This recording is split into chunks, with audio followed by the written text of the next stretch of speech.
नमस्कार, माझे नाव सौ कल्पना साहेबराव कदम. माझं आता रनिंग 55 चालू आहे. शाळेत असताना जसं सर्टिफिकेट काही याच्यामध्ये आलं, पहिला नंबर आला कधी कधी शाळेमध्ये, पण जेवढा आनंद त्यावेळेस व्हायचा ना तसंच आनंद आजही झालेला आहे.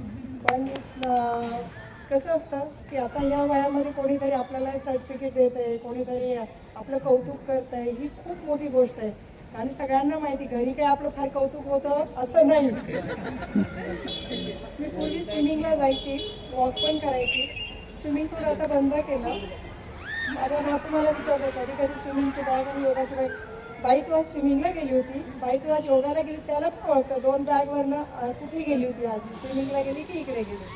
म्हणजे एवढं. आणि मला असं वाटतं की मला असतं माझ्या जन्मापासून की माझं लंग्स चांगलं राहिलं पाहिजे, म्हणून मी प्रयत्न करते. मागे माझा पाय फ्रॅक्चर झाला म्हणून माझं खूप त्रास होतो मला करायला वगैरे, अजूनही त्रास होतो, पण मी प्रयत्न करते की नाही थोडंसं जसं रामने सांगितलं की मला माझ्या पायावर उभं राहायचं, कोणाचा सपोर्ट नको आहे.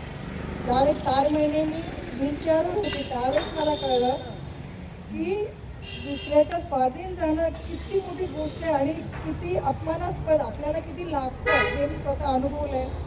म्हणून रामने जे सांगितलं ते मला वाटतं की नाही, शेवटपर्यंत स्वतःचं स्वतः करता आलं पाहिजे. आम्ही आता शेतावर, आता मी 70 एकर डाळिंब लावलं आहे. मी रोज 70 एकरला चक्कर मारू शकते, मारते रोज. आणि स्विमिंगहून आले की मला खूप थकवायचं, मी 1 तास झोप काढायची.